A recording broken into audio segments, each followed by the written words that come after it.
Hi friends, welcome to focus of Raji. இன்றைக்கி நம்ம சேனலில் சண்டேவோட விளாக் தான் பார்க்க போகிறோம். என்னென்னு பார்த்தீங்கன்னா, புரட்டாசி மாதம் அதுவுமா எல்லார் வீட்லேயுமே பார்த்திங்கன்னா எல்லாமே சாம்பார், பொரியல் அந்த மாதிரி வகை வகையாக செஞ்சுட்டு சனிக்கிழமை சாமி கும்பிடுவாங்க. இந்த மாதம் பூராவுமே நான்வெஜ்ஜு யாருமே எடுக்க செய்ய மாட்டாங்க, முட்டை கூட செய்ய மாட்டாங்க, தண்ணி கூட யார் வீட்லேயும் வாங்கி குடிக்க மாட்டாங்க. ஆனால் நம்ம வீட்டில் 2 நாளைக்கு ஒருக்கா முட்டை ஆம்லேட் கேட்பாங்க, ஆஃப் ஆயில் கேட்பாங்க, முட்டை வேக வச்சு கொடுப்பாங்க. அந்த மாதிரி செய்கிறது அப்படிங்கிறதுனால நம்ம புரட்டாசி கிழமையெல்லாம் பிடிக்கவே முடியாதுங்க. புரட்டாசி பிறந்து போன வாரத்திலேயே பார்த்திங்கன்னா ஞாயிற்றுக்கிழமை நாங்கள் சிக்கன் எடுத்துட்டோம். இந்த வாரம் மீன் எடுத்துருக்குறோம். போன வாரம் சிக்கன் வீடியோ பார்த்திங்கன்னா எடுத்திருந்தேன். ஆனால் அது பார்த்திங்கன்னா என்னோடய மொபைல் தண்ணிக்குள்ளே விழுந்துருச்சு அப்படிங்கிறதுனால அது கொஞ்சம் போஸ்ட் பண்ண முடியல. ஆனால் அதெல்லாமே பார்த்திங்கன்னா மொபைல் கரெக்டாகிடுச்சு, எல்லாமே சரி பண்ணிட்டோம். அந்த வீடியோவும் இருக்குது, நீ அடுத்து அது போஸ்ட் பண்ணுறேன். நீ பார்த்திங்கன்னா கடையில் வைக்கிற குழம்பு மாதிரியே இன்றைக்கி வைக்கலாம் அப்படின்னு சொல்லிட்டு தான் இன்றைக்கி கொஞ்சம் வேறு மாதிரி ட்ரை பண்ணிக்கிறேன். நம்ம வைக்கிறதாங்க குழம்பு, அதுதாங்க டேஸ்ட்டு. ஒவ்வொரு குழம்பு ஒவ்வொரு விதமாக வைக்கும்போது ஒவ்வொரு விதமாக டேஸ்ட்டாக இருக்கும்.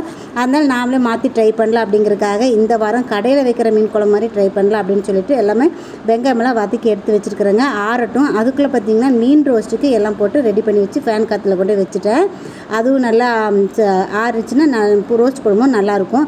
இப்போ சாந்து அரைக்கிறதுக்கு எல்லாமே வெங்காயம் பூண்டெல்லாம் போட்டு அரைச்சிட்டு வந்து வச்சுட்டு அதுக்கப்புறம் தாளிப்பில் பார்த்திங்கன்னா கொஞ்சம் வெந்தயம், கடுகு போட்டு வெங்காயம் கருவேப்பிலெல்லாம் போட்டாச்சு. இதில் தக்காளி பழமும் சேர்க்க போகிறோம். தக்காளி பழம் சேர்க்கறதுக்கு முன்னாடியே பார்த்திங்கன்னா 1 ஸ்பூன் நம்ம மீன் மசாலா தூள் கொஞ்சம் போட்டுக்கலாங்க. அது எண்ணெயிலே வதங்கினதுக்கு அப்புறமேலு நம்ம தக்காளி பழம் சேர்த்துக்கலாம்.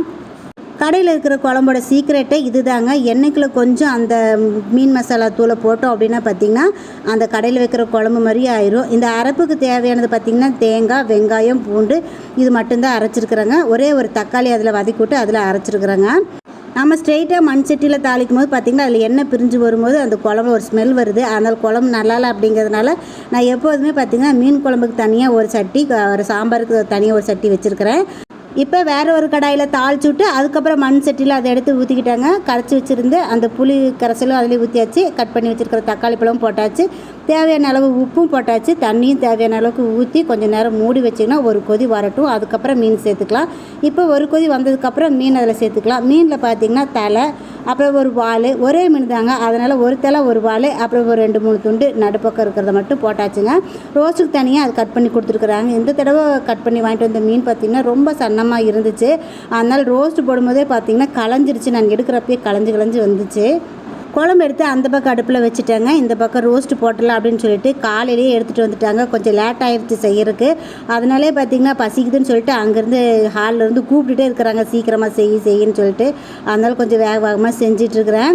காலையில் டிஃபன் இன்றைக்கி கட்டுங்க, மீன் குழம்பே நீங்கள் சாப்பிட்டுக்கிற, கொஞ்சம் லேட் ஆனாலும் பரவாயில்ல அப்படின்னு சொன்னாருன்னு சொல்லிட்டு நான் சமைக்க ஆரம்பித்தேன். ஆனால் சமைக்கவே பசிக்குது, சீக்கிரம் செய்யணும்னு சொல்லிட்டு சொன்னதுனால கொஞ்சம் வேகமாக தான் சமைச்சிட்டு இருந்தேன். நீங்கள் பார்த்தீங்கனாலே தெரியும், பார்த்திங்கன்னா இன்றைக்கி மீன் ரோஸ்ட்டு களைஞ்சு போயிடுச்சு.